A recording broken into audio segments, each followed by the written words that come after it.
So starting with earthquake. Earthquake, अब देखिए मैंने बोला था आपसे कि मैं फ्लो चार्ट की मदद से दूंगा तो वो आपको इजी पड़ेगा। सो हमने देखा पहली चीज जो हमें देखने के लिए मिलती है वो क्या होती है सर, वो होती है हमारे पास आता है फोकस। ये फोकस क्या होता है, हम लोग बहुत कंफ्यूज हो जाते हैं, बहुत से स्टूडेंट्स जो फोकस और एपी सेंटर वगैरह में कंफ्यूज हो जाते हैं, तो उसको हम लोग देख लेते हैं। ये फोकस क्या होता है, फोकस क्या होता है। देखिए फोकस वो पॉइंट होता है ना अर्थ के अंदर, ये पॉइंट अर्थ के अंदर होता है जहां पे अर्थक्वेक ओरिजिनेट करता है। It is a point, point inside the earth, point inside, earth के अंदर वाला पॉइंट होता है जहां पे अर्थक्वेक जो ओरिजिनेट होता है। Inside the earth, where, where क्या, अर्थक्वेक ओरिजिनेट्स, ओरिजिनेट्स। ठीक है सर, ये भी हम देख लिए। तो अब इसी लगे हाथ हम लोग देख लेते हैं एपी सेंटर भी क्या होता है। ये आ गया एपी सेंटर, एपी सेंटर। अब सर एपी सेंटर क्या होता है, सर देखिए एपी सेंटर अर्थ के सरफेस पे होता है, डायरेक्टली अबव द फोकस। मतलब कहने का है कि मान लीजिए ये अर्थ का, आपका अर्थ है आपका, यहाँ पे कहीं पे आपका अर्थक्वेक में जो फोकस है वो है, ये क्या आपका फोकस। तो इसके डायरेक्टली अबव ये जो सरफेस पे पॉइंट होगा ना, ये जो सरफेस पे पॉइंट होगा, इसको हम लोग क्या बोलेंगे, एपी सेंटर। इसको हम लोग एपी सेंटर बोलेंगे। तो ये क्या हो गया, हमें ये क्या मिला, point on the earth surface. It is a point, point on the earth surface, earth surface directly above the, above the, above the क्या, फोकस सर, फोकस, फोकस। तो ये चीज है। अब ये वही पॉइंट होता है जहां पे अर्थक्वेक, ये जो एपी सेंटर होता है ना, ये एपी सेंटर ही पहला पॉइंट होता है जहां पे हमको सबसे पहली बार अर्थक्वेक आया है ये फील होता है। मतलब it is a first point जहां पे हमें फील होता है कि अर्थक्वेक आया है भाई। तो it is a first point where we feel that, इसको मैं लिख दूं feels, feel, feels first, feels it first. मतलब ये पॉइंट ही सबसे पहले फील करता है। इट फील्स इट अर्थक्वेक, मतलब इट मतलब अर्थक्वेक फर्स्ट। इसको आप अपने भाषा में लिख लेना, मैंने आपको एक थोड़ा सा वो बता दिया है तरीका।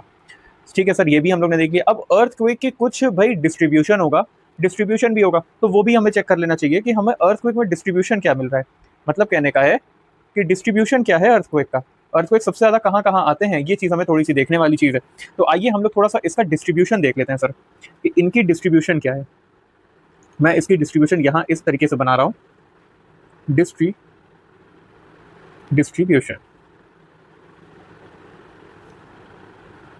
डिस्ट्रीब्यूशन।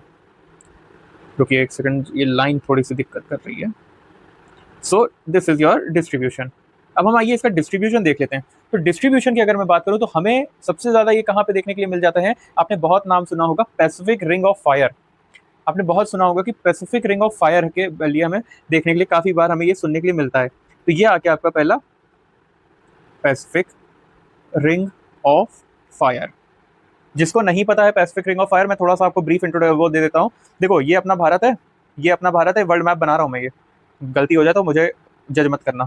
ये भारत है, ये आपका इधर आइलैंड है, ये इधर ऐसे ऐसे करके जाता है इधर, इस तरीके से इधर जापान और ये सारी चीजें, राइट। फिर इधर से अपना अपना साउथ अमेरिका, नॉर्थ अमेरिका है, ठीक है, इस तरीके से है ना, इस तरीके से हमें देखने के लिए मिलता है, इस तरीके से हमें देखने के लिए मिलता है। रुक जाइए मैं एक मिनट, ये एक बस रफ डायग्राम बना रहा हूँ, तो इस चीज़ को जज मत करना बिल्कुल। तो ये जो हमारा एरिया आता है, ये एरिया, इसी को हम लोग पैसिफिक रिंग ऑफ फायर बोलते हैं। ये एरिया हमारा क्या कहलाता है, पैसिफिक रिंग ऑफ फायर। ठीक है, तो इसको हम लोग क्या बोलते हैं, पैसिफिक रिंग ऑफ फायर। सबसे ज़्यादा जो हमको अर्थक्वेक्स मिलते हैं, देखिए कहा जाता है ना जापान वगैरह में कितने ज़्यादा भूकंप आते हैं। जापान में आप देख सुना होगा आपने कि जापान में ही सबसे ज़्यादा भूकंप आ रहे हैं। तो वो क्यों आ रहे हैं, क्योंकि वो उसी एरिया में लाई कर रहा है, ठीक है, इस वजह से। तो इसमें डीप सीटेड अर्थक्वेक्स आते हैं। क्या आते हैं, deep seated earthquakes.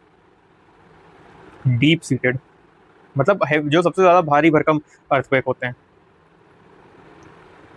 Deep seated earthquake, earthquake. ठीक है सर, ये भी समझ गए। फिर हमें मिलता है एल्पाइन हिमालय सिस्टम में भी हमें देखने के लिए मिल जाता है। ये कहाँ मिल जाता है हमें, ये एल्पाइन हिमालय सिस्टम में भी देखने के लिए मिल जाता है, हिमालय सिस्टम, सिस्टम। ठीक है सर, ये भी ठीक है। फिर हमें देखने के लिए मिड ओशनिक रिज में भी शैलो अर्थक्वेक देखने के लिए मिलता है हमें। और क्या मिलता है सर? हमें मिलता है मिड ओशनिक रिज। इसको मैं शॉर्ट फॉर्म में लिख रहा हूँ, इसको आप फुल फॉर्म में जरूर लिख लेना। इसका नाम है mid oceanic ridge, mid oceanic ridge. इसमें हमें क्या देखने के लिए मिल जाता है? इसमें हमें शैलो अर्थक्वेक्स, शैलो